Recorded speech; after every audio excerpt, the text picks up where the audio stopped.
Hey everyone, I'm back with another update. In this episode, I'll cover the Saudi Crown Prince's visit to the White House, anti Islam protests, drug cartels, immigration related news, tariff talk, updates from the FBI, the Epstein Files, and changes with the SNAP program.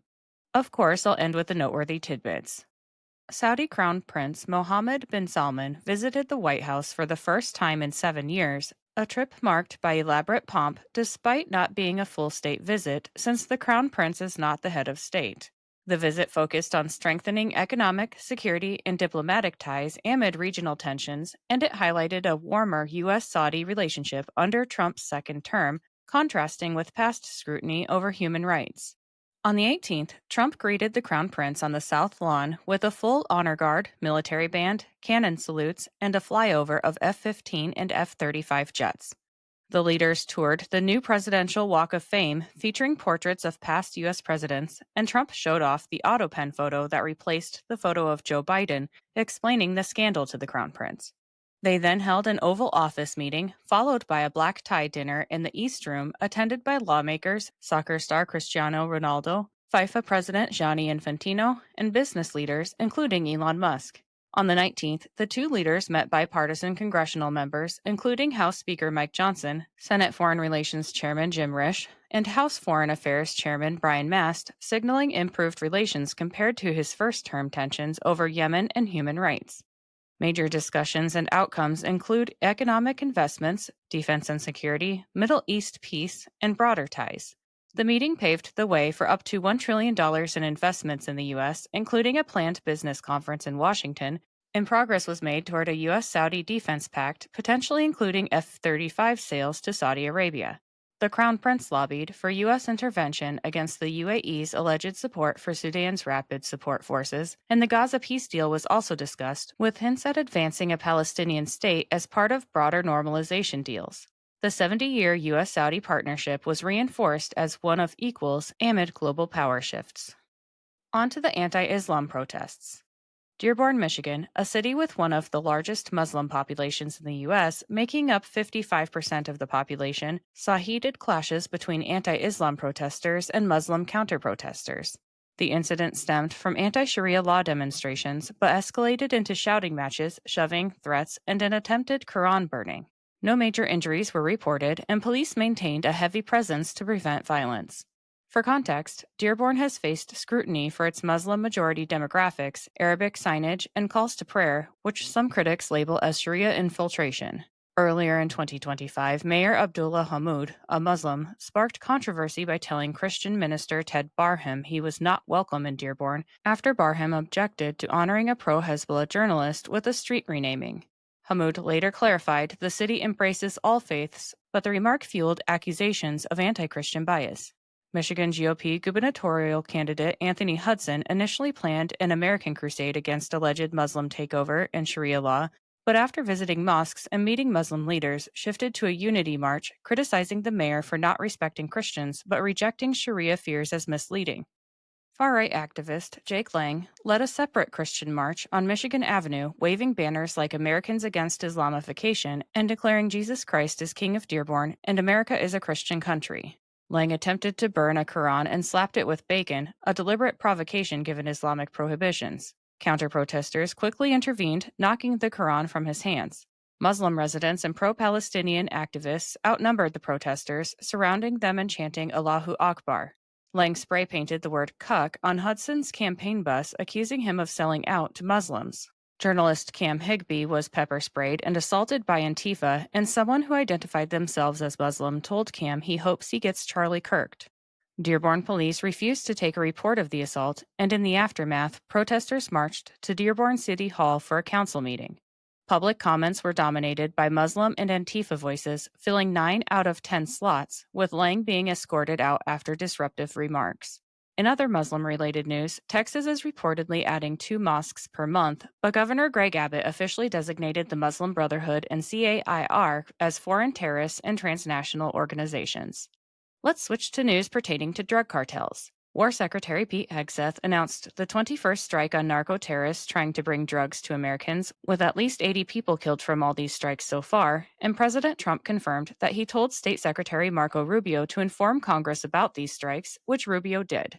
Trump clarified that they don't need to get approval from Congress to conduct these strikes, but he thinks it's a good idea to let them know. Secretary Rubio designated Nicolas Maduro's Cartel de los Soles as a foreign terrorist organization, explaining, "The group has corrupted the institutions of government in Venezuela and is responsible for terrorist violence conducted by and with other designated FTOs, as well as for trafficking drugs into the United States and Europe." President Trump said he would strike inside Mexico to take out the cartels and narco-terrorists, making it clear that his administration knows the addresses of every drug lord. Trump also said he's been in communication with Mexico regarding this, and that they know he's unhappy about the situation. Mexican President Claudia Sheinbaum expressed her unhappiness as well, saying Americans will not kill inside Mexico. However, she doesn't seem to care to solve the problem herself. Shifting to immigration-related news. The immigration enforcement operation in Charlotte, North Carolina started out with a bang, with Border Commander Greg Bovino announcing that 81 arrests were made in roughly 5 hours. Bovino also clarified that many of the people arrested had significant criminal immigration history. DHS says they are targeting criminal illegal aliens in order to protect Americans. The operation is part of the Trump administration's broader push for mass deportations targeting individuals suspected of immigration violations, with officials emphasizing those with criminal histories like robberies, assaults, DUIs, and child-related offenses. Charlotte was selected due to high caseloads in areas like child abuse and trafficking, according to DHS Secretary Kristi Noem. Arrests didn't slow down after the first day, with over 130 detained within the first 48 hours and over 250 detained statewide by the third evening. One man collapsed in the process of being detained, so was rushed to the hospital for medical attention. It was found that he collapsed due to a panic attack, and at the hospital he attempted to escape by climbing into the ceiling tiles of the hospital bathroom. Law enforcement apprehended the man again inside the ceiling. DHS described all detainees as having violated immigration laws, but advocacy groups like Siembra NC reported many were non-criminal workers and families, not the violent criminals emphasized by officials. Agents were spotted in unmarked vehicles, leading to complaints of aggressive tactics like breaking car windows, and protests erupted, including one where a demonstrator dressed as the Statue of Liberty was briefly detained. In other immigration-related news, Florida State Highway Patrol has arrested about 6,200 illegal aliens, and the U.S. Supreme Court will soon rule on President Trump cracking down on asylum seekers. ICE confirmed they're targeting those who employ illegal aliens, even if migrant workers don't have a criminal record, and it was found ICE arrested nearly 3,600 criminal illegal aliens in Houston during the government shutdown, including 51 child predators and 67 sex offenders. Transportation Secretary Sean Duffy pointed out that 200,000 commercial driver's licenses were given to foreigners, with 194,000 of them being issued illegally, and ICE arrested a criminal illegal who was driving an 18-wheeler in Kansas. This illegal was given his CDL in Pennsylvania and is a wanted terrorist in Uzbekistan for calling for jihad and recruiting more terrorists. Border Czar Tom Homan revealed the Trump administration has now found over 30,000 of the missing migrant children trafficked into the United States under Biden. Let's move on to Tariff Talk. Treasury Secretary Scott Bessent confirmed the prices of groceries, coffee, cocoa, bananas, and other fruits will plummet due to the trade deals going through, but I'd like to point out that this is basically Trump backtracking on his tariffs. I do, of course, want to give the administration credit for correcting their mistakes, but also want to be honest about why the prices were high in the first place. Secretary Bessent listened to the oral arguments in the Supreme Court on Trump's sweeping tariffs, and he believes the tariffs will be upheld. Bessent also said the U.S. economy will likely substantially accelerate in Q1 or Q2 of next year, and USDA Secretary Brooke Rollins confirmed that because of Trump's trade deal with China, American soybean farmers will soon be raking in more profits. Switching to updates from the FBI. When asked by Maria Bartiromo on her show if we will ever see accountability, FBI Director Kash Patel said yes, 100%. We are delivering this accountability, but I'd like to just remind the audience they built this weaponization scheme over the course of a decade plus. In these first 8 months that we've been there, we've already charged individuals, thanks to this great Department of Justice, who are at the pinnacle of this weaponization of government. We've already turned over, by the way, James Comey turned over 3,000 documents to Congress for oversight. Christopher Wray turned over 13,000. This FBI, under our leadership, has turned over 38,000 pages of information to Congress for congressional oversight purposes, which has led to accountability, which has led to the referrals that they send us back that we activate at the FBI. Every single letter that they send us that has a substantive referral is opened by this FBI. Patel also said that the truth is about to come out about the January 6th pipe bomber, and President Trump expressed his frustration with the lack of arrests by posting a meme featuring Attorney General Pam Bondi with the words, "For the love of God, just arrest somebody," under Trump's own comment that former FBI Director Chris Wray lied. The FBI has rescued 122 children from abuse across Florida and 9 other states, aged from 23 months to 17 years old, with nearly 24 children rescued in the Jacksonville area, which have been returned to their families. Let's shift to the Epstein Files. The Jeffrey Epstein case files dominated U.S. political discourse again, culminating in near-unanimous congressional action to compel the Justice Department to release its extensive investigative records on the late sex offender. President Trump, who had previously dismissed the files as a Democratic hoax, abruptly reversed course, endorsing the release while ordering the DOJ probe into Epstein's ties to Democrats, including Bill Clinton. The Epstein Files Transparency Act passed the House on the 18th by a 427-1 vote, and the Senate unanimously, heading to Trump's desk for signature.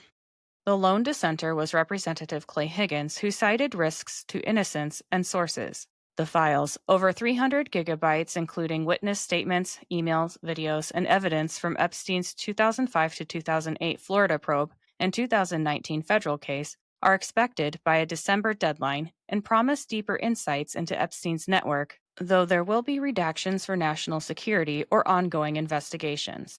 House Speaker Mike Johnson warned of national security risks from unredacted release, granting AG Bondi discretion to withhold sensitive material. Bipartisan press conferences featured Representatives Green, Massey, and Ro Khanna pushing transparency. Now let's dig into the juicy details. The House Oversight Committee, led by Representative James Comer, highlighted a 2013 email from Democratic fundraisers soliciting Epstein cash for Hakeem Jeffries' campaign, accusing Democrats of selective leaks targeting Trump. Representative Jim Jordan exposed Democrats on the House floor for deceptively redacting the name of Epstein victim Virginia Giuffre, who publicly said Trump did nothing wrong, accusing the Democrats of redacting the name because it destroys their narrative. Republicans are demanding Democrat member of Congress Stacey Plaskett to be questioned for reportedly colluding with Epstein in 2019, and House Republicans filed a resolution to censure Plaskett. Congressman Ralph Norman filed to strip Plaskett of her committee assignments and launch a full ethics investigation into her collusion with Epstein, but the U.S. House rejected censuring Plaskett. Moving on to changes with the SNAP program. After massive fraud in the SNAP program was revealed, including around 186,000 dead people and hundreds of thousands of double dippers receiving benefits, everyone on SNAP will now need to reapply for the program. USDA Secretary Brooke Rollins confirmed the SNAP program will be fully deconstructed, explaining, "An unintended consequence of the Democrats shutting the government down for 43 days is it shined this very bright light on one of their pet programs and now has given us a platform to completely deconstruct the program, making sure those vulnerable Americans who really need that benefit are going to get it. And for all the rest of the fraudsters and the people who are corrupt and taking advantage of it, we're going to protect the taxpayer too." Now it's time for the noteworthy tidbits, which are brought to you today by Old Glory. Let me tell you about them quick. Are you looking for a gift for a music lover, or maybe some apparel to show off your quirky side? Old Glory has you covered. With over 300,000 officially licensed items covering music, sports, entertainment, and pop culture, you're guaranteed to find the perfect item. They even have seasonal gear. My husband enjoys the Beatles and Led Zeppelin apparel, and I love the Billy Idol apparel. I even found items for my fellow plant enthusiasts. This family-owned superstore is known for their quality and customer service, offers free standard shipping on all orders, and orders are shipped the same day you purchase. My discount code gives you 15% off your entire order, and it's currently the best deal available. Just visit oldglory.com and enter in my promo code JADE, that's JADE, at checkout. All right, let's get back to the tidbits. President Trump endorsed Emilio T. Gonzalez to be the next mayor of Miami, Florida. UN Ambassador Mike Waltz and Nicki Minaj delivered remarks about the extermination and persecution of Christians in Nigeria. President Trump revealed he's in private talks with Democrat lawmakers to gut Obamacare to give money directly to the people instead of big insurance.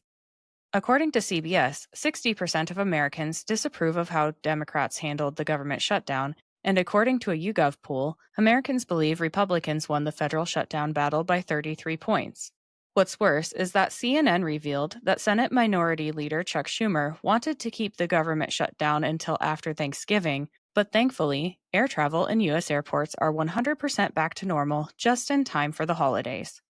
Counterterrorism official Sebastian Gorka revealed that 403 Muslim jihadis have been killed in Africa and the Middle East since President Trump took office. David Richardson resigned from his position as acting head of FEMA with no single cause to his resignation given.